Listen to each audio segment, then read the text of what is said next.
Lecciones de genética. Capítulo 1. Genética mendeliana. Sección 2.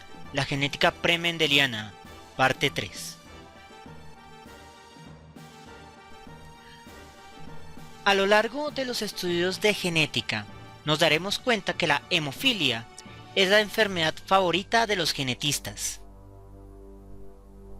La hemofilia es una enfermedad cuyo síntoma más importante es la imposibilidad que tiene la sangre para formar coágulos, o mejor dicho, tapones, para evitar que la sangre salga por una herida abierta, ya sea una herida externa o una herida interna. Un enfermo de hemofilia grave sangrará por un corte leve, incluso hasta la muerte, si no se le presta la debida atención. Esto es un problema para los judíos, ya que los niños varones deben pasar por un ritual llamado circuncisión. La circuncisión consiste en cortar una porción del prepucio del pene, que cubre la cabeza del pene denominada glande. El prepucio es una cobertura de piel que posee el pene para protegerse, ya que es una superficie de piel muy sensible. Y la circuncisión sirve básicamente para dejar descubierto el glande. Evidentemente, al tratarse de un corte, el pene va a sangrar mucho.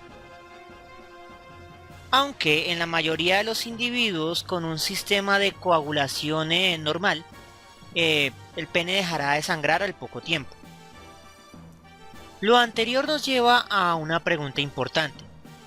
¿Cómo le hacen los judíos hemofílicos para no morirse desangrados? En el desierto del Cercano Oriente, hace unos 1800 años, un rabí, un guardián de la ley judaica, enfrentaba este mismo problema. Una mujer judía había dado luz a un hijo varón. La ley judía establecía, por orden de Dios mismo, que el niño a su 8º día debía asistir al ritual de circuncisión. Ahora, ese no era el problema. El verdadero problema era que los 2 hijos varones previos que esta misma mujer había dado a luz habían sangrado hasta la muerte después de ser circuncidados. Empleemos los símbolos de pedigrí para representar este problema. Tememos a nuestra mujer y evidentemente al padre, obteniendo su primer hijo varón. Todo iba normal hasta el 8º día, momento en el cual se realizó el proceso de circuncisión y el niño sangró hasta la muerte.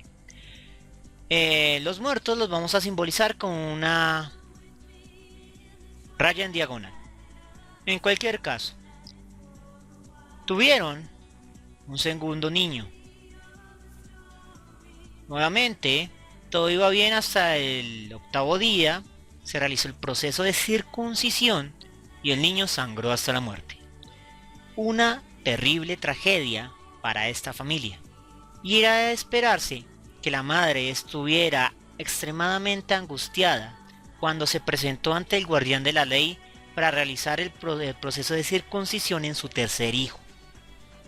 ¿Sangraría hasta la muerte igual que sus 2 hermanos mayores? ¿O el rabí se apiadaría de la mujer, realizando una interpretación de la ley?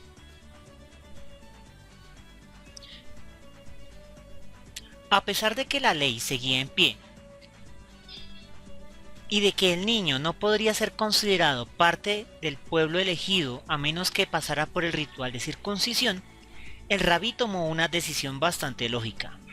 Inicialmente, realizó una consulta con sus pares y después de una larga deliberación se decidió exceptuar al bebé de dicho ritual, lo cual muy probablemente le salvó la vida. Casi 1000 años más tarde, el médico y comentador bíblico Maimónides revisó numerosos casos en la literatura rabínica, estableciendo que en tales casos el tercer hijo no debía ser circuncidado bajo ninguna circunstancia. Adicionalmente, Maimónides se percató de un detalle importantísimo sobre el modo en que se heredaba la enfermedad de hemofilia. Al comparar los nacimientos, se dio cuenta de que el rasgo anómalo se traspasaba a los descendientes varones, aun cuando el padre de los niños fuera diferente. De este modo, sin saber nada de genética moderna, estos sabios antiguos lograron vincular un desorden físico con un patrón de herencia. En la actualidad, sabemos que la hemofilia es un desorden genético que se transfiere desde las madres que son portadoras a los hijos varones, afectándolos con la enfermedad, y a sus hijas mujeres, convirtiéndolas en portadoras del desorden sin que lo manifiesten realmente. Los detalles de todo ese proceso los veremos en lecciones posteriores. Sin embargo, todo lo anterior ha sido simplemente cuestiones académicas. En la realidad, el estudio de la herencia biológica ha sido de vital importancia desde los albores de la civilización, aunque de forma empírica. De cierta forma, se puede decir que el proceso de domesticación de plantas y animales útiles se basó en la selección de ciertos organismos con características deseadas, las cuales se identificaban como rasgos que podían ser heredados de una generación a otra y por lo tanto podían ser aislados por medio de una cría selectiva.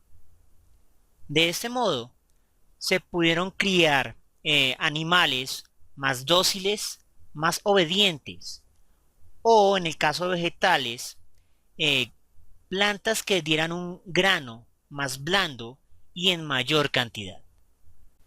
El proceso ha sido tan exitoso que las especies producidas por nuestra mano prácticamente son irreconocibles de sus parientes salvajes más cercanos.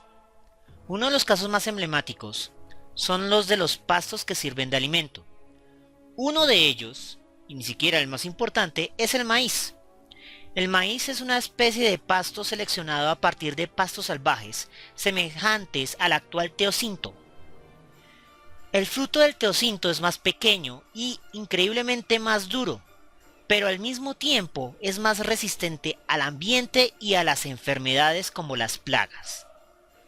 Sin embargo, el teocinto produce muy pocas semillas, muy poco grano. Con el proceso de selección artificial y una evolución gradual mediante la cría selectiva, los indígenas americanos lograron producir una planta que produce una enorme cantidad de grano y granos que son mucho más blandos que su pariente salvaje. En la presente imagen podemos observar dos mazorcas de teocinto comparadas con dos mazorcas de maíz moderno, solo para que puedan corroborar la enorme diferencia que hay entre estos dos frutos, a pesar de que son los parientes vivos más cercanos entre ellos. Otro caso es el banano. Muchas personas piensan que las plantas de plátano o bananos son salvajes. La típica imagen del mono comiendo bananas en un ambiente salvaje tal vez tenga la culpa de eso. Sin embargo, las bananas salvajes son prácticamente irreconocibles de sus parientes domésticos. Es más, muchas de ellas son frutos duros, pequeños e incluso venenosos, por lo cual un herbívoro que quiera forrajearlos solo puede comer una pequeña cantidad antes de sentir dolor por la acumulación de toxinas.